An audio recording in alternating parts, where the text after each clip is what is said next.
La campagne française comme alternative à l'expatriation. Parlons-en. Bon, si tu regardes cette vidéo, c'est que tu es un citadin. Si tu es un campagnard, cette vidéo te servira à rien. Ça rime en plus. Non, plus sérieusement,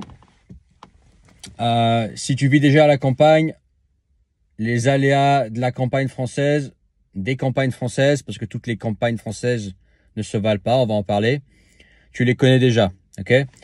Cette vidéo, en fait, elle est pour les citadins qui envisagent d'aller se mettre en campagne française pour être plus tranquille, pour plus subir l'insécurité, par exemple, les bouchons, la pollution, la foule, pouvoir être proche de la nature, voir de la verdure autour d'eux, avoir du silence, de l'air frais, ok, profiter de ce que la nature a à offrir, montagne, lac, mer, tu vois, ces choses-là.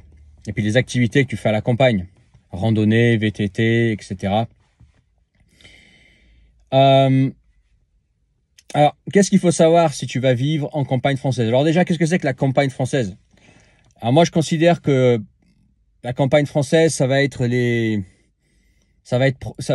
dans les patelins ou proche des patelins de aller jusqu'à 5000 habitants. Voilà.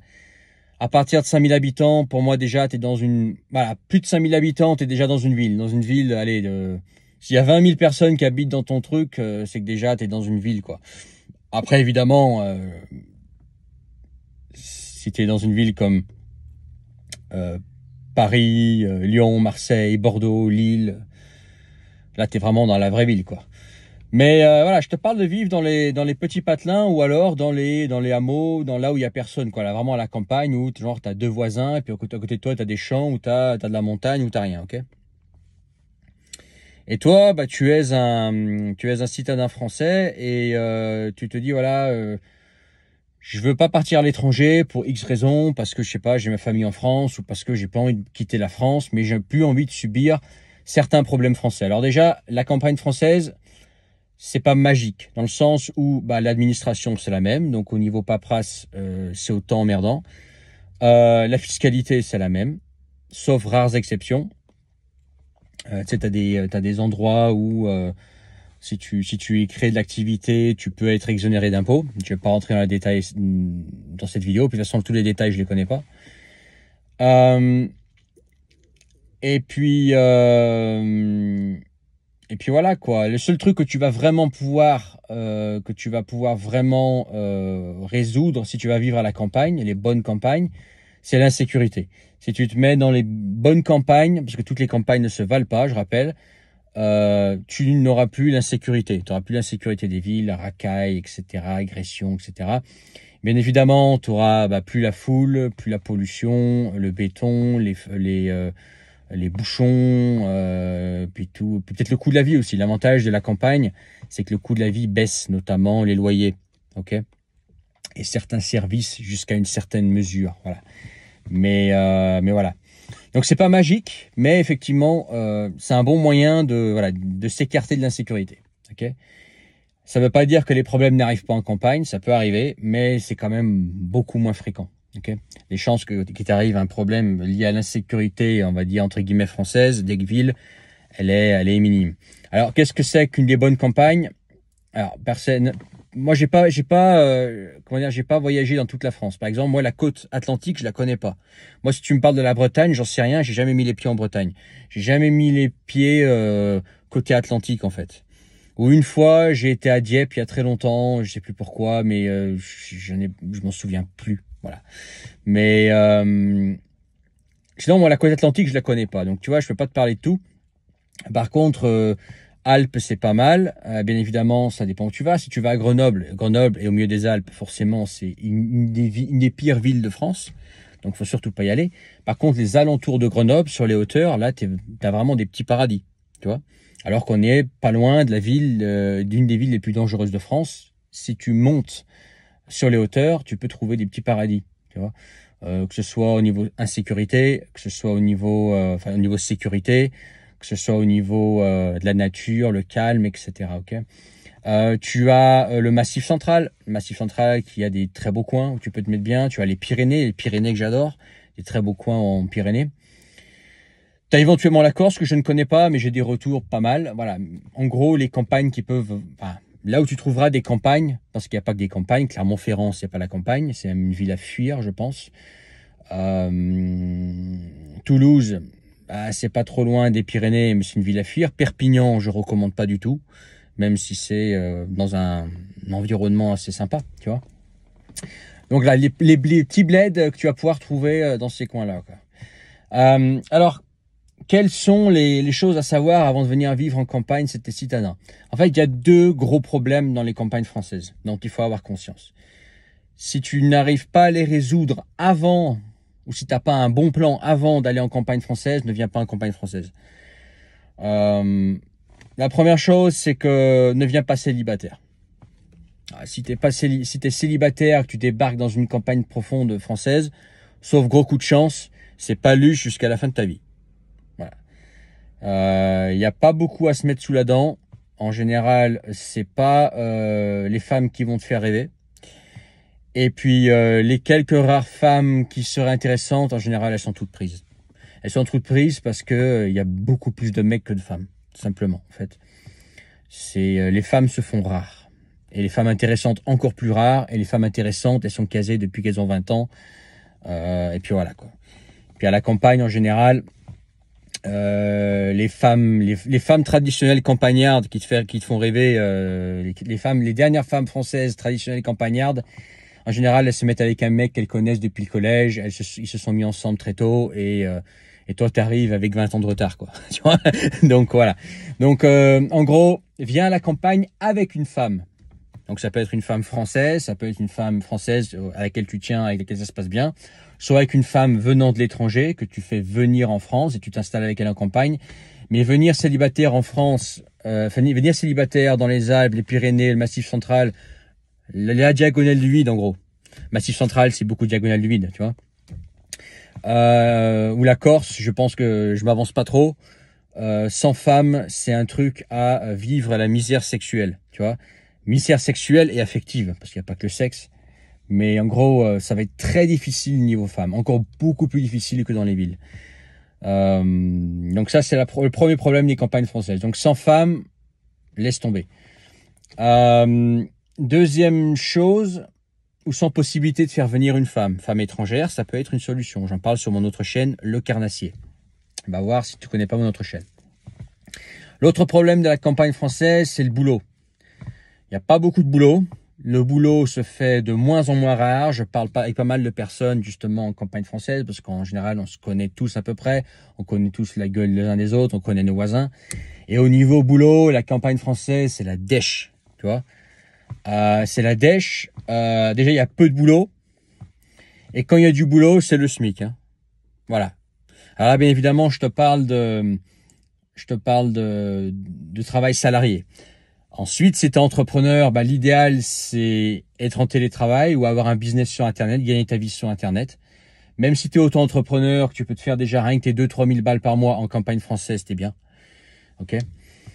Ce sera pas suffisamment pour une grande famille, mais à deux déjà, ça va, sachant que les loyers baissent. Voilà, tu dépenses moins parce que tu es moins tenté par toutes les tentations de la ville. Dépenser dans des restos, dans des fringues, dans des sorties à la con, tu vois, des choses comme ça. Donc tu as moins de frais. Ton plus gros frais à la campagne, ce sera l'essence, parce qu'une voiture est obligatoire en campagne, sinon c'est comme si tu n'avais pas de jambes. Voilà. La campagne française sans voiture, c'est comme si tu n'avais pas de jambes. Voilà, tu peux rien faire, les transports en commun, t'oublies. C'est ou inexistant ou à chier. Voilà. Donc le problème, c'est le boulot. Ensuite, l'autre solution, si toi, tu n'es pas entrepreneur sur Internet, c'est toujours freelance sur Internet ou alors avoir un job en télétravail. Pas évident en France, plus dur que je l'avais pensé moi-même. On en reparlera dans d'autres vidéos. Mais les entreprises, les entreprises françaises, elles ont un problème psychologique avec le télétravail, quoi. Tu vois, ce qui est complètement con d'ailleurs. Donc si tu arrives à être en télétravail et que ta boîte t'autorise à travailler depuis n'importe où en France, là effectivement tu as une solution. Et sinon, c'est faire les travaux qui sont demandés à la campagne. Et à la campagne, il n'y a pas 36 000 activités, quoi. Typiquement, dans les petits patelins, tu vas avoir un garage, donc mécanicien, on en cherche toujours. Par contre, au niveau salaire, dans les petits patelins, mécanicien, n'espère pas plus de 2000 € par mois pour un métier qui est difficile, éprouvant, salissant. Et puis ensuite, bah, ce sera le bâtiment, quoi. Plomberie beaucoup, les plombiers, on en demande toujours. Plomberie, maçonnerie, la façade, la soudure. Et puis ensuite, bah, ça va être pour les petites entreprises, tu vois, genre, les métiers avec un CACES, typiquement, tu vois, cariste, tu vois, petit ouvrier agricole. Et puis voilà, quoi, tu vois, c'est préparateur de commandes, peut-être dans, je sais pas, dans l'usine du coin, lié aux légumes, ou je sais pas, lié à la viande, tu vois, un petit peu d'agroalimentaire, il peut y avoir. Et puis ensuite, ce sera des emplois saisonniers, tu vois, typiquement prof de ski si tu es en montagne. Mais prof de ski, c'est 4 mois par an, si tu as de la chance, s'il y a de la neige, s'il y a de moins en moins de neige. Et puis, après, ça va être, tu vois, serveur, tu vois, restauration, quoi. Et encore, ça va être très saisonnier. Parce qu'en général, dans les campagnes, c'est très saisonnier. Dans les montagnes, c'est beaucoup l'hiver. En bord de mer, ça va être beaucoup l'été. Mais ça va pas être des boulots stables, quoi. Trouver la stabilité, trouver un bon travail bien payé, stable en campagne, c'est hyper difficile. C'est très rare les gens qui ont ça. Ou alors, faut entreprendre, comme je te disais, dans les métiers manuels, ou avoir un business sur Internet. Et je pense que c'est la voie royale, c'est la voie que j'utilise moi. Mais là, effectivement, ça demande du boulot. C'est pas non plus l'activité la plus stable. Ça peut très vite se casser la gueule. Tu peux avoir des gros succès comme ça peut se casser la gueule. C'est des fois très en dents de scie. Mais après, voilà, la qualité de vie se paye, quoi. Mais voilà, en gros, les deux problèmes de la campagne. Le manque de boulot. Donc, il faut avec un plan solide sur place. Et la femme, quoi. Si tu viens tout seul, tu vas très vite péter un plomb. Moi, là, tu vois, là où je suis moi, j'aimerais vraiment pas être célibataire. Vraiment, si j'étais seul là, sans femme, ou alors une femme pas terrible, je pèterais un plomb, tu vois. Je pourrais pas tenir ici. C'est ça les choses qui me font tenir ici, que j'arrive à être ici. C'est que bon, moi, voilà, je suis avec une femme, en plus avec une femme qui me plaît, quoi. Donc voilà, j'ai cette chance-là, entre guillemets. Mais être célibataire ici, non, c'est un truc à devenir fou. T'es qu'entre mecs, quoi, tu vois. Voilà, quoi. En gros. Après, si toi tu me dis, voilà, mais moi, la campagne, ça m'intéresse pas. Moi, je suis un vrai citadin. Par contre, je veux plus vivre l'insécurité et puis le coût de la vie, etc. élevé. Il y a qu'une solution, c'est l'expatriation. Si toi tu me dis, voilà, moi je suis citadin, la campagne, c'est pas pour moi, c'est l'expatriation. Il n'y a pas d'autre solution. Voilà. Là, tu vas en Europe de l'Est et là, tu vas trouver des villes. Europe de l'Est ou en Asie, là tu vas trouver des villes sûres. Voilà. Attention au coût de la vie, le coût de la vie a tendance à augmenter et à vite rattraper celui de la France. L'Europe de l'Est, c'est plus trop l'Eldorado que c'était il y a quelques années où tout était vraiment plus cher. Les prix augmentent très vite. Donc attention à pas te faire choper par ça. Mais si tu veux des villes sûres, il n'y a que l'expatriation. Voilà.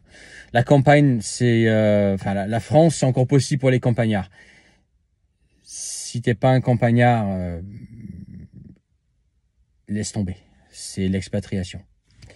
Voilà ce que je voulais dire. Dis-moi ce que tu en penses. Et dis-moi en commentaire de quelle région tu es, si tu es plutôt campagnard ou citadin.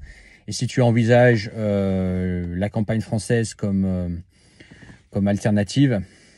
Et quelle est ta solution justement pour pallier aux deux problèmes de la campagne. Le manque de femmes et le manque de boulot. Sauf payé à coup de lance-pierre ou saisonnier, quoi, tu vois.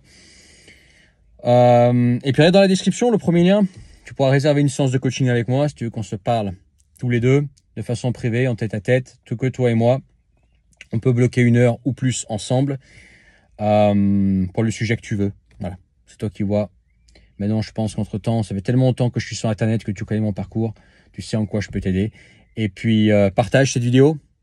N'oublie pas de t'abonner, mettre ton pouce et commente en bas. Allez, ciao.